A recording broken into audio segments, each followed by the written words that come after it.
the tech system. Hello, this is the backup video for Ancient History on Tuesday, the 6th of October, 2020. Let's go and get into position.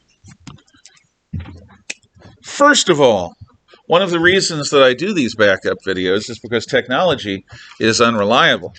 And apparently, YouTube and the live stream system has had a giant hiccup kerfuffle. And that giant hiccup kerfuffle has rendered live streaming much more complicated. So instead, I am just recording a video and people can see it when they can.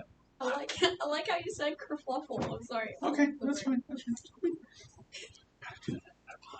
I'm sorry. That's okay. Look, personally, I could care less. I don't think masks are effective. But I'm an evil heretic for doing that, like President Trump. And look what happened to him. So, ooh. They really aren't very effective, though. No, they're not. I know that. Did you say they're really not very effective? They're not very effective. The only thing they're really doing is protecting people around you. If you have symptoms of corona, it doesn't stop the air you're breathing and make it any better because you're still breathing in the mask. And the mask is way too big to capture any of the virus, but it's symbolic. And we've got to bear in mind symbolism and how important it is. Yes. It's kind of like the TSA gives you a false sense of security. Yeah. Look, TSA probably, and I'm sure has stopped terrorists, but a lot of it is just symbolism. Miss and then miss. Zoe first. Okay. I personally do think that the masks are helping in a way. And I just respect that although you don't like having to wear it, that you still will to continue teaching us at the school. I really respect that. Oh, that's not worthy of respect, Zoe, but thank you. That's just what I have made the decision to go along because it's much more important for me to teach you, because I actually think it's important. Julia. Well, it doesn't really... So masks work by not blocking the virus itself. It's the water particles in your breath when you breathe, and they get caught on the mask. So usually masks aren't like waterproof on the outside, so they are more effective at blocking the water arc and pretty effective. Like they're obviously not perfect, but they can help. I hope that they actually do some good, and what you just described would count as some good. Because then there'd be some benefit. So I hope you're right. I hope you're right. I believe you, and I believe that you've done research so that what you're saying is true. Okay? This is me not being in any way disrespectful to your idea. You want to say more? Okay. You had the look like, I can't believe he said that. What else can I say? Yes, I think it's a good idea if, in fact, what you're saying is the key vector of transmission. And if the water vapor, and you're actually the first person to mention the water droplets, so that is something, at least to me. Yes? It's a little unrelated, but your clothing coach today reminds me of a janitor's suit, uniform. It's comfortable. And I like dark blue, and blue is supposed to ward off evil. That's my attempt to... No. I'm not going to say it's my attempt. Yes, I will. I figured that this will ward off the coronavirus as much as anything else. So there we are. In any event, there, we went into a real discursion. I hate to ask, but your fedora must go during class time. I don't allow hats. Don't allow hats in class, as stylish as it may be. So, we have covered Zoroastrian, Genesis, Jewish, with the Lilith story. The Muslim story, how to make man, and God makes things for a reason. The Babylonian story, Marduk kills Tiamat and makes us out of the blood of Kingu. The Hindu myths, was there a creator, Brahman? Was there something out of nothing? How could there be something out of nothing? The Chinese myth, everything is a primordial soup, and then all of a sudden, there's an empty spot, and then there are other empty spots. And as there are empty spots, there are other areas that condense and become solid. And soon you have hot and cold, yin and yang, light and dark, male and female, and the four elements, earth, air, fire, and water, and spirit, all separating out. But we all used to be primordial soup. No God necessarily making it happen, no morality about it necessarily either, just physical processes. And Taoism, whether you look to the heart of life dispassionately, or look at the surface with passion. They are both the same, only words make them seem different. If you need a word to talk about the ecstasy of living life and appreciating the moment, wonder. Let wonder be your watchword. From wonder unto wonder, existence opens. So now, I knew there was something. I don't do seating charts, but the school, in the name of keeping us from the CCP virus, the school wants us to have an idea of where you all sit. So, please put your name where you sit. See the flag over here? You are right there. Oh, thank you. Okay? So, sign in and pass it down. Make sure, if you're not sure where you are, ask me and I'll come over with my little thing and I'll tell you where you are. Oh, thank you. I was worried you were going to make us move places we didn't want to be. God, no. No, you choose your spots. It's just you're going to be sitting where you're sitting now for a while. The reason is, God forbid one of you gets the dreaded disease, everyone closely sitting around you is going to be tested. That means we don't necessarily have to test somebody who's sitting halfway or totally across the classroom. That's why they're asking us to do this. So just write down where you sit, and if you're not sitting where you want to sit, move so that you are sitting where you want to sit. Those of you who are sitting in front of the fan, bear in mind, window cracked, fan is often happening. If you have a tendency towards coldness, please move so that you're not in the direct blast. Okay? And if you can't find a spot, I could certainly find spots over there for you, for example. So do any of you need me to make room for you? No? Okay. If you change your mind, let me know. Japanese creation. So I have two of them. One is sort of a generic one, and one is from the Kojiki. The Kojiki is the Shinto myth cycle that explains, for example, how the emperor is descended from Amaterasu Omikami, goddess of the sun.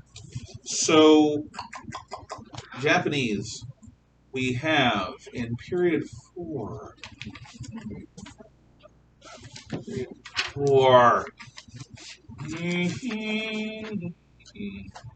Who's doing it?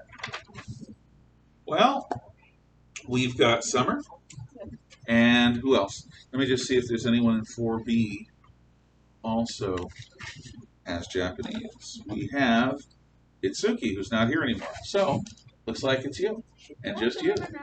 What? I have to wear my mask now. You have to wear your mask until you're up here. By the way, the governor of California's office says that in a restaurant you should wear a mask between bites. Really?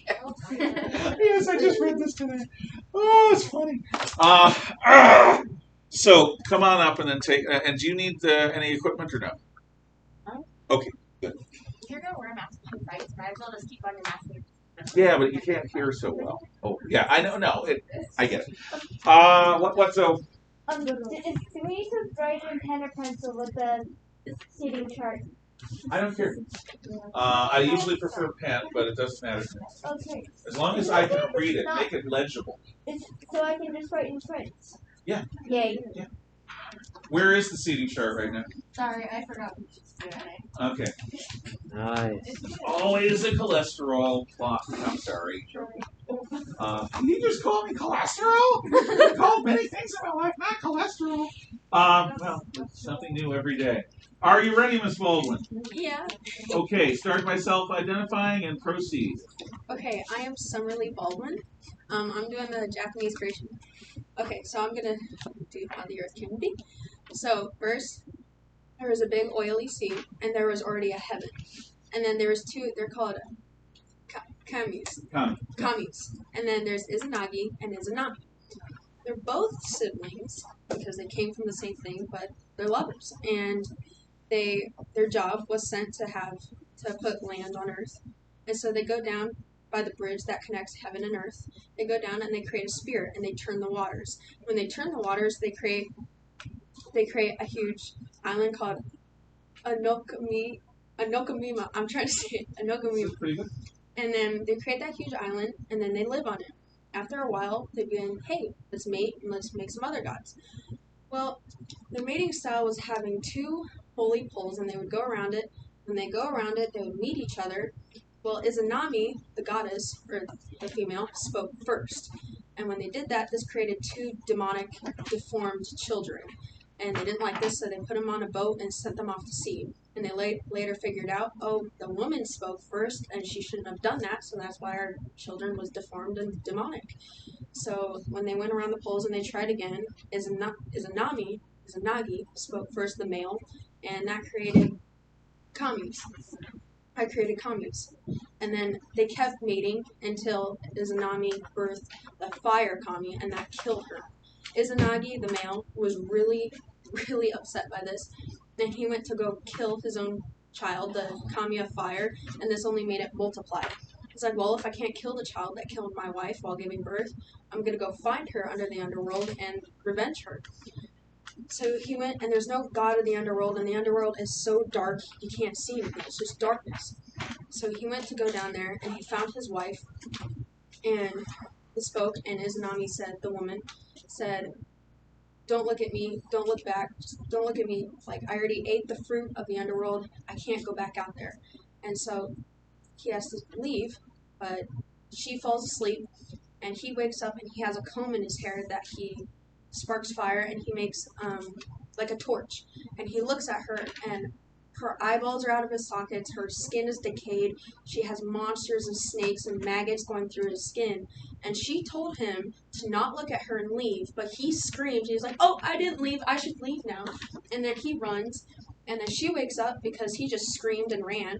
So now she, the monster that are crawling through her and in the underworld, are running after her husband, and her goal, no matter what, to stop him and keep him from going to the land of life and keep him in the underworld since he didn't listen to her rules. And he finally gets out and puts a boulder over the entrance, and she curses him that each day that she is left down there, she will kill 1,000 of the humans he makes. So he says in return, well, I'll just make 1,500, so I'll just still have humans, and you're going to keep killing them.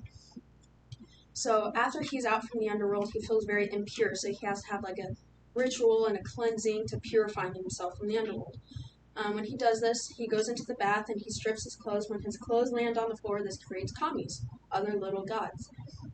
When he scrubs his lower body, it creates commies. When he scrubs his mid body, it creates commies. When he scrubs his upper body, it creates more gods. And then he scrubs his left eye.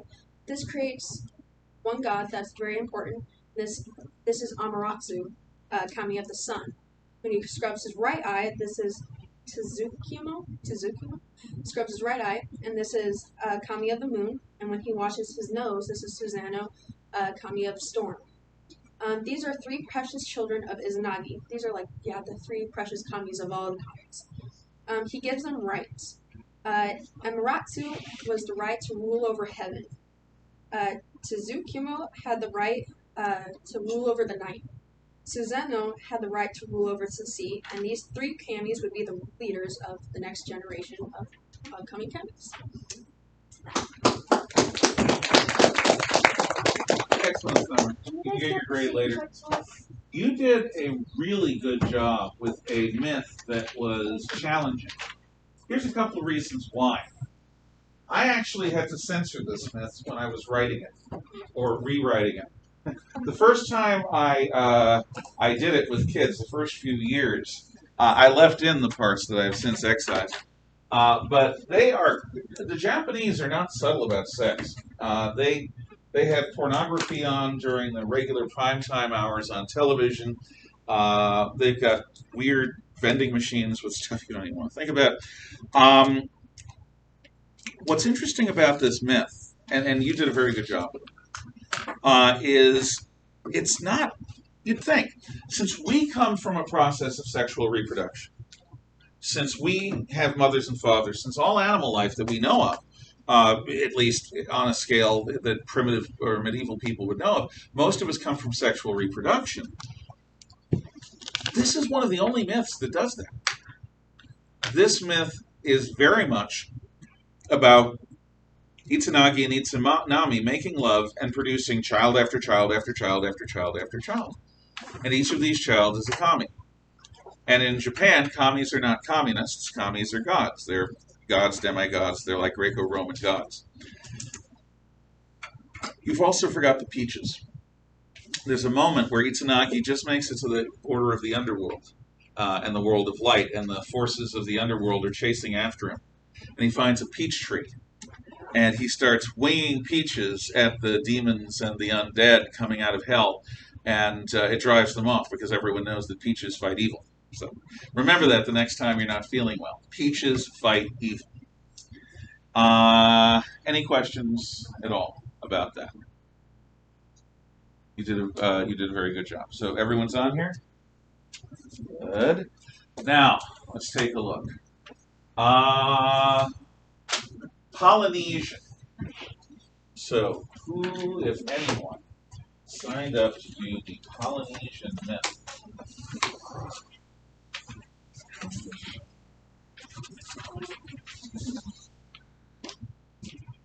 Do I even have it listed on here? No. Okay, then we will do it together.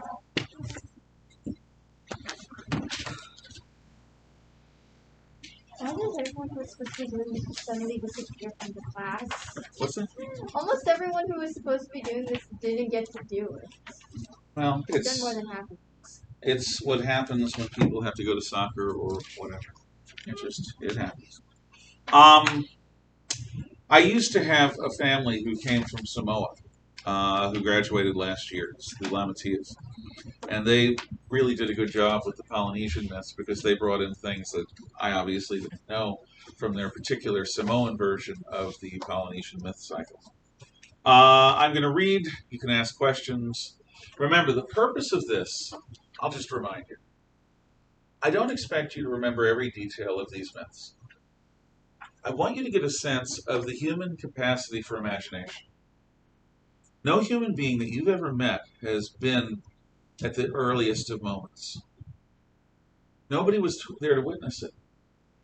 And nobody has found irrefutable evidence about the way things were. What the ancients did around the world is, in their own way, they tried to make sense of a world that doesn't often make sense. They tried to find meaning in a world that's often random and chaotic. And I just think it's interesting to appreciate the wide variety of those ways. It's one of the reasons why we're doing this. So, number 14, from the Pacific Islands, a Polynesian creation myth. According to the traditions of our race, Rangi and Papa, or heaven and earth, were the source from which, in the beginning, all things originated. Darkness, then, rested upon the heaven and upon the earth, and they still both clove together, for they had not yet been rent apart, and the children they had begotten were ever thinking amongst themselves, what might be the difference between the darkness and the light? They knew that beings too had multiplied and increased, and yet light had never broken upon them, but had ever continued dark. Now, to me, what's interesting about this, first of all, creation happens as a result of the sexual union of heaven and earth. Heaven and earth are considered to be solids, and the heaven rests upon the earth with not much space between them. So there's no room for light to get in, because light comes from beyond the heaven. So children are begotten, mortal children, us and others. And here's the interesting thing. They wonder about something they've never experienced before. They wonder about something that they had no idea even existed. They wondered about the light. Imagine in the kingdom of the blind, would anyone wonder about the light? Because everyone is blind. No one sees the light. To them, it's not something that's part of their reality. I find it amazing and interesting that the Polynesians have at the beginning of their myths people being curious about things that they could only imagine. People being curious about things that they've never experienced. People being curious about the light, when all they've known is a lifetime of darkness. To me, that's interesting. You know why? Of course you don't. Sorry, I don't normally use that gambit. Do you know how the Polynesians got where they were on all those islands in the Pacific? Do any of you know the basic story? They like get on canoes and paddle around.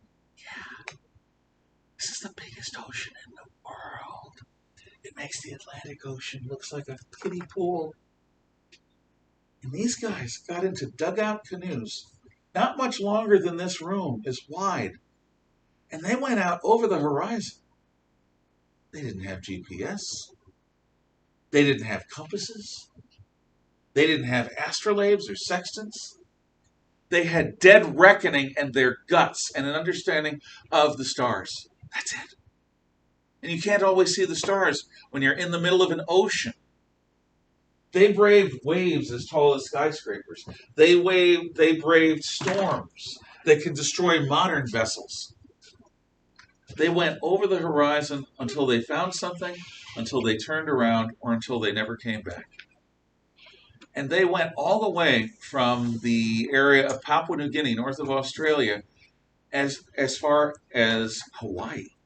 They found islands. You know, it took us hundreds of years. We Europeans were traveling in the Pacific for hundreds of years, 1500s, 1600s.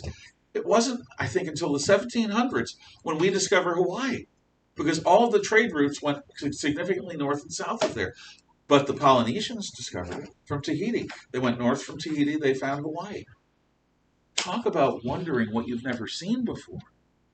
They wondered what was over the horizon.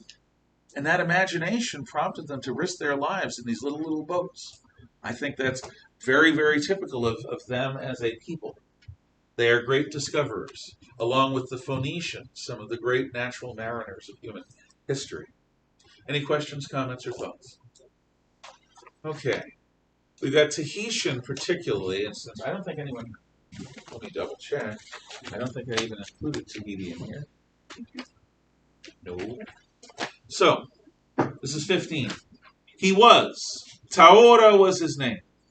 He stood in the void, no earth, no sky, no men. Taora calls the four corners of the universe. Nothing replies. Alone existing. He changes himself into the universe. Taora is the light. He is the seed. He is the base. He is the incorruptible. The universe is only the shell of Taora. It is he who put it in motion. It is he who brings forth its harmony. This has the loneliness of someone who spends time in the middle of the ocean. This has the loneliness of God before creation in the Jewish, Christian, and Muslim idea. I am alone. Anyone there? No answer. So he then becomes the universe and inhabits the universe. If you think of a force of life inside of everything, an animus, that's Taora. And what that belief indicates, what animates us is a shared common soul. We are not alien from one another. We are of the same light. We all have a bit of Taora in us. And therefore, in some basic way, we are all brothers and sisters. Neat idea. Okay, the Pueblo.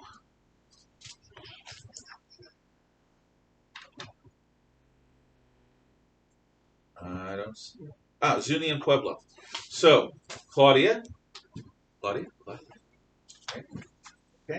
Let's see if anyone from 4B chose to do the Zuni and Pueblo myths. No, but we do have Peyton, who after Claudia is going to do the Mohawk. Right? You had said you wanted to do that? 27. What? I'm sorry? Isn't it 27? Not like It's 27 because it was another number. But thematically, it's American Indian myth, Native American myth. So can you go after? Okay. So, Claudia, you can come up and do yours, and then Peyton will come up and do hers.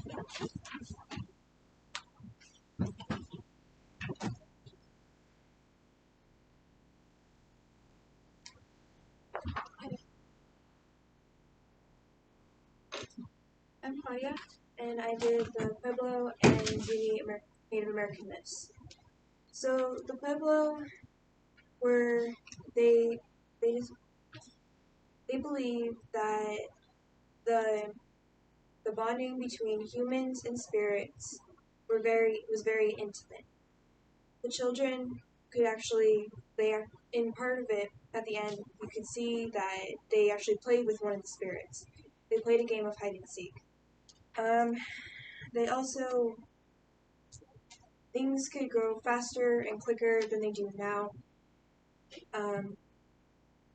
Their corn could grow in a single day, given from Dubois to the people of Orabi. The seeds from the Karajan mothers were planted at sunrise. They were ripe at noon and then dry at sunset. There are mountains and valleys made by the War Brothers, and another one of the many spirits in this myth, giving directions: fertile soil for crops, rocks, water. It's basically what forests in the U.S. look like today. The people believe that War Brothers freed people from danger or saved people from monsters the woman created while quarreling with men.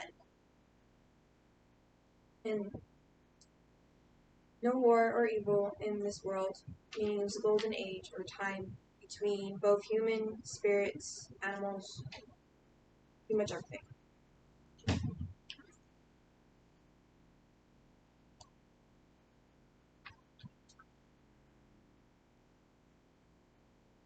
So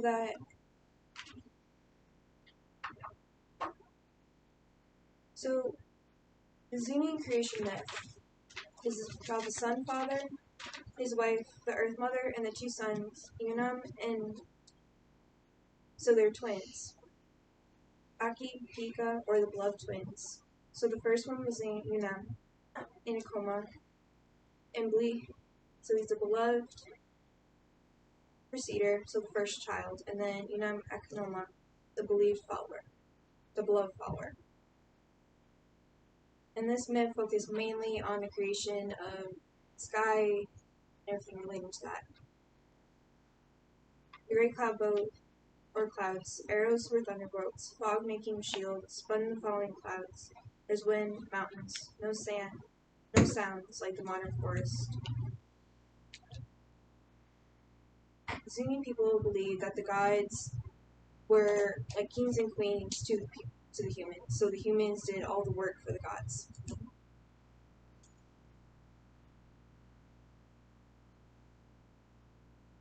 So kind of like masters in our life.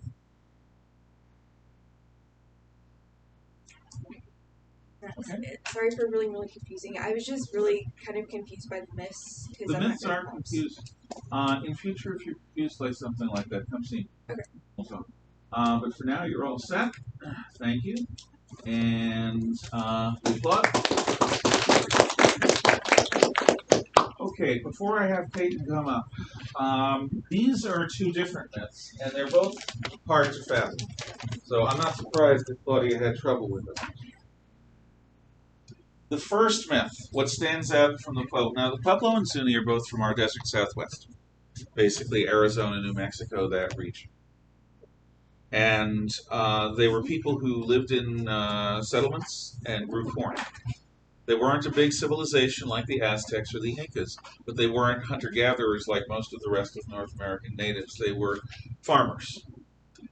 And they lived in a very bright area. The Pueblo myth talks about the Garden of Eden in a more vivid and beautiful way than I've ever heard anyone talk about the Garden of Eden. It talks about coyotes playing with animals that would later be their prey, not in a nasty way, but in a mutually playful way. It talked about people being able to talk to the animals, and the animals being able to talk to the people, and the gods were able to talk to everyone. It was a golden age. Nobody ate anything else except the plants, which were there for everyone. It was a time of wonder and joy and glory. Now listen. Why would a people imagine a utopian past?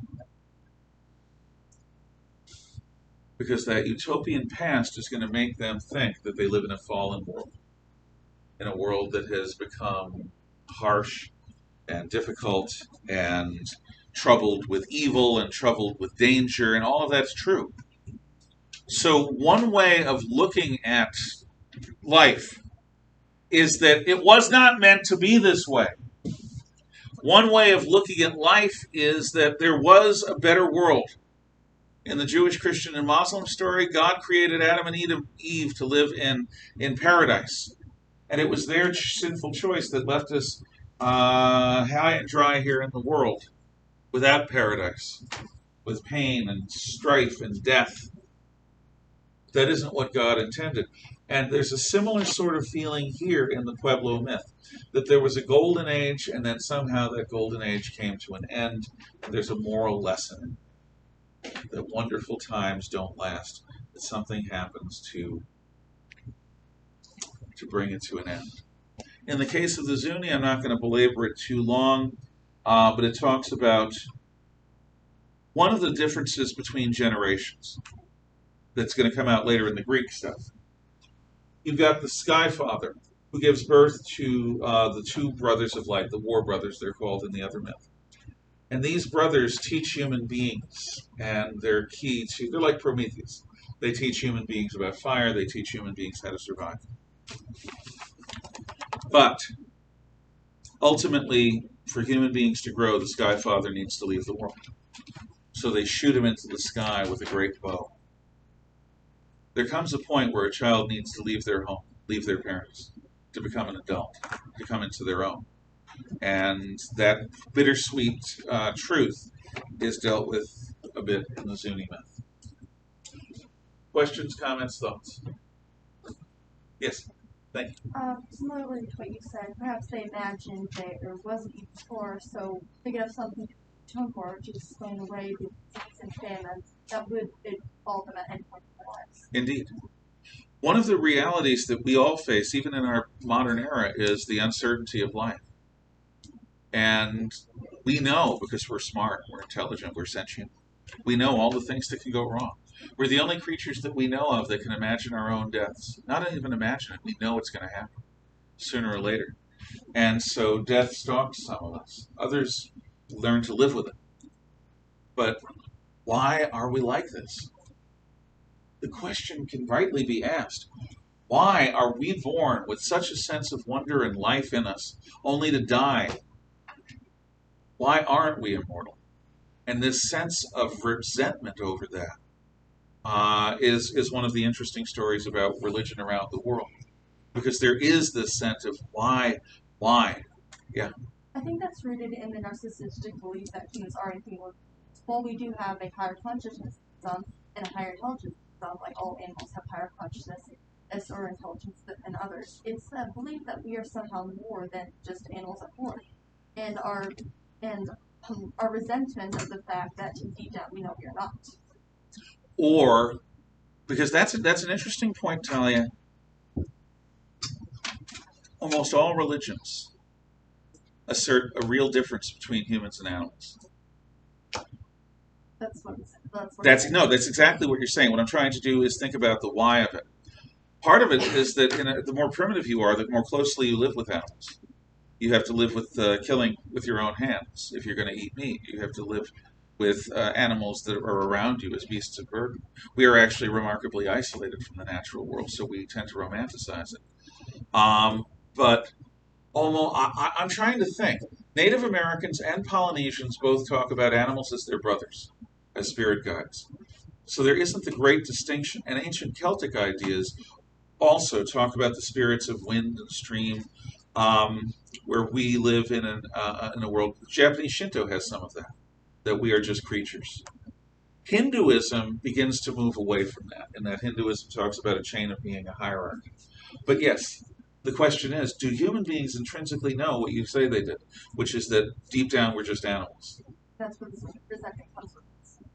If you assume that on some level they are aware that they are just animals. But other human beings imagine, if we are the only thinking, speaking animal, why aren't we gods? I can see tension on both sides. On the one hand, not wanting to be just another chimpanzee. On the other hand, why am I not a god? In both cases, you talk about narcissism. Hell yeah, because what it is an overweening sense of self that overwhelms any sense of proportion. At least that's what I think. Any other thoughts? And the narcissism particularly, it's almost as if, like I'm just pointing, it's as if as we evolve more as a species, we begin to see ourselves as more like we're quicker evolving in some sense, or like we're evolving quicker in some sense or other, and if that is fact, then we must be something more, and that is in fact false. Indeed. And there are certain beliefs that talk about human beings either as individuals or as a species apotheosizing, becoming something more. Interesting stuff. Thank you. Yes. With the idea of people being upset about how they're not immortal or like compared to gods, there is the idea of reincarnation, which I do believe that that's a thing and that exists. Mhm. And essentially, if everyone were to just think about that actually being a reality, then technically humans are immortal because even after they die, the spirit could be reincarnated into the body of another creature, another human, another object. So ultimately, humans can be immortal. It's not your body specifically that's immortal, but It's it's not your your spirit personality. itself. It's not your personality. That's It's the your thing. spirit. Yeah. And your spirit is not your conscious mind. There's a real distinction. Look, even I can prove to you that you're immortal right now, just using physics. Let's imagine that time is a great tapestry.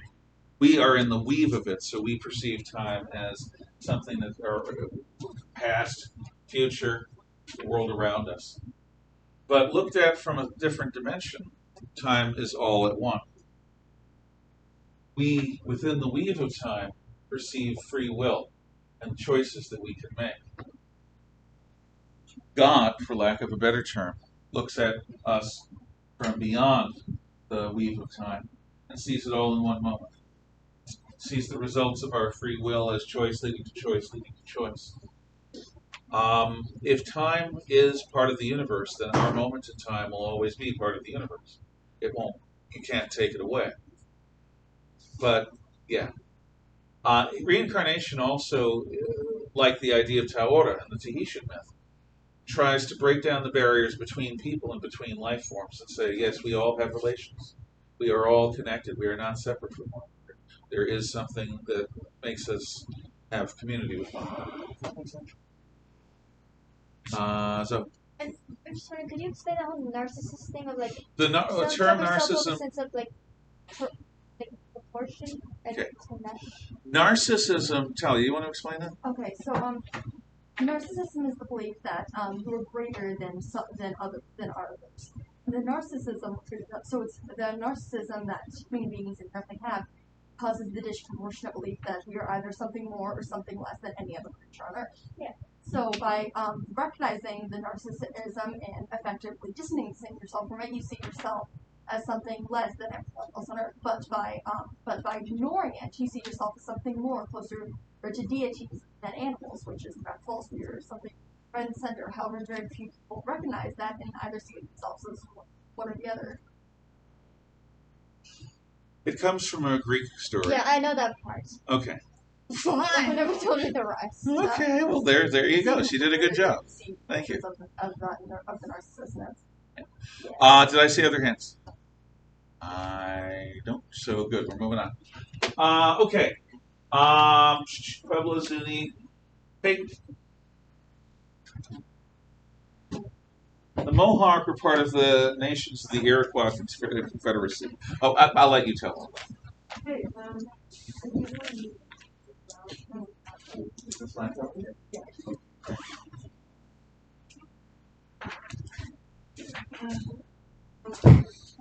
so my name is Peyton, and I'm doing my creation myth on Hawks. And so it all started when the Great Spirit was just existing, I guess, in what was called the upper world. And he looked down and he saw Earth, and he decided he wanted his daughter to go explore it. And so he pulled out a tree by its root and dropped his daughter down the hole. And as she was falling, all the animals on Earth, and then the Earth was all covered in water, and so all the animals were water animals. And they saw Sky Woman falling, and they decided that they wanted her to have a place to rest. So they all tried to dive down and get dirt, and they all died, except for the muskrat. Well, it did die, but it had some dirt in its paw. And they took the dirt and they put it on Mother Turtle, which was like a giant turtle. The swans and the ducks flew in the air, and they got Sky Woman, and they helped bring her down to Mother Turtle. And then she planted a few trees to kind of like spread life. And then she got pregnant somehow, and she had twins. And the first twin that was born was the good spirit, and he was like born naturally. But the other twin came like shooting out of her side, and it killed her. And he was known as the evil spirit. Somehow the two twins just like matured instantly, and they were fighting over like what to do with her body, and her head flew off, and that's what the moon is now. So that's pretty strange. And Good Spirit decided he wanted to create things to go on Mother Turtle, like start making Earth and land. And the evil spirit wanted to undo his good work. So whenever the good spirit would create anything, like if he created bears and wolves, the evil spirit would create venomous snakes and spiders. And if good spirit created rivers, the evil spirit would push rocks in it and create currents. And then the good spirit finally decided he wanted to make humans, so he made a man out of red clay. He started making a bunch of humans and kind of having them reproduce and everything. And the evil spirit had them fighting, and the good spirit had enough, and so he told his brother to stop. He didn't, and so he challenged him to a combat, and whoever won would become ruler of the world, and whoever lost would have to live in a cave underground. And the good spirit won, and so the evil spirit was sent down into the cave. And the evil spirit now sends up servants who will like tell humans to do bad things. It's kind of like the voice in your head, and so that they kind of have like balance in everything that they believe. So like no matter how good you are, you'll still do bad things. So it's kind of Thank you. I'll look this over later. What I get from that is, again, you have the twins. The notion of twins, especially twin brothers, is very, very common in North American Native American myth. I don't know why, but I imagine that identical twins. My second girlfriend was an identical twin. They can seem creepy if you're not used to it. It's not that there's anything wrong. It's just these two people look exactly the same. Like The Shining? A little, just a little creepy. So maybe they're touched by the gods in some way. Thank you. That's a new one for me. So is the implication that the surface of the earth is the shell of a great turtle, and that we are riding around on a great turtle? I think that. Right? Well, like the turtle is what is now Turtle Island, and that's where they believe everything. Okay. So the land is not the back of some giant beast. That's kind of interesting. Let's see. So this is period 4. Is Miss Michelson here?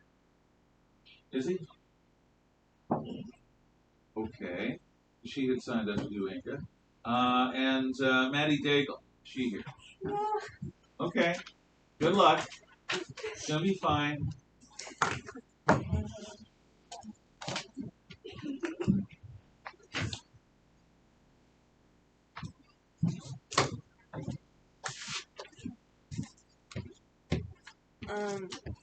So I'm Maddie, and I did the Inca creation myth. And so the myth was created by this dude named Manco Capac, and he was the son of Iti, who was the god there. And so Viracocha rose to the universe that had no light and was inhabited by these giants. And the giants that lived there were very disobedient to Viracocha. And so this made him want to flood the earth and get rid of everything so we could start over. and he created. So he had a flood, and everything was wiped. And he wanted to create humans that were similar to how he acted and was. So he created the humans out of these great rocks, and when he created women were already pregnant. So, and after that, he gave them the gift of light by creating the moon, the sun, and the stars. And when he did this, he sent his son down to set an example for the humans to live in harmony and have like peaceful behavior. But with time, the people began to mock the god, and this made him really upset. And so he punished all the people who mocked him, and then they were turned into stone.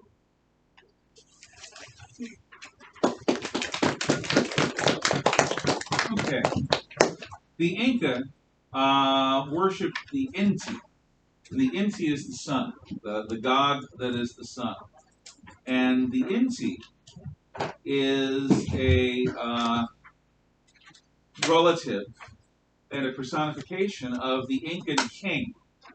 So the Incan king has a godly aspect, like a bit like the Japanese emperor. The Incan king is a manifestation of the power of the sun. The Inca myth talks about unrealized expectations.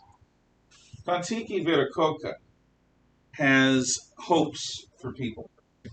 But people don't live up to that hope. You each, at one point in time, and probably to this day, are the great hope of your parents. Believe it or not, you could fulfill all the dreams that they had to give up on in some way, shape, or form. Possibility exists that you might achieve them. But you're not your parents, are you? You're not going to share their values all the time. You're not going to agree with them all the time. And it can be shocking to have something that you've given years of your life to, giving birth to, raising, nurturing, suddenly turn on you and mock you. That's normal, but it's a painful moment. And so the Incan creation myth deals a little bit of it. And again, problem between generations, which is something that's going to really come out with the Greeks. The myth I have here talks about a fight between an evil force, Pakahakatarachek, and the creation of another race of humans, which is us. The first humans were overthrown and made bestial. But what really matters is the Inca have the belief that the god of the sun and their king are connected very closely. And there is the unfulfilled realization, unfulfilled hope of the parents. Now, that's where we are for today. Lunch. Does anyone want to explain to me what I don't understand about lunch? Because apparently yesterday, God forbid, I kept my A-Day people in here and all the other A-Day people were out. So, do you understand this thing? Because I don't. Wait, are we allowed? I don't know. Okay, so call Mr. Nikolai. So I think A-days go outside on Mondays and Wednesdays, and B-days go outside on Tuesdays and Thursdays. I thought it was the other way That's around. the opposite way that I thought. So, here's what we're going to do. Since the A-Day people got to stay here yesterday, the B-Day people are going to stay here today so that everything's fair. And I promise you, I will find out what the heck's going on by tomorrow. So, B-Day people, fly, be free. A-Day people, come back with your lunches. And to you people at home, Here, it's the other way around. no, it may be the other way around, but I'm trying to make up for what happened yesterday. I know. You just We said are the wrong the way. A-Day people. Stay here, they go out. Oh, no. A-Day people go outside, B-Day Okay. people stay here. Bye. Bye.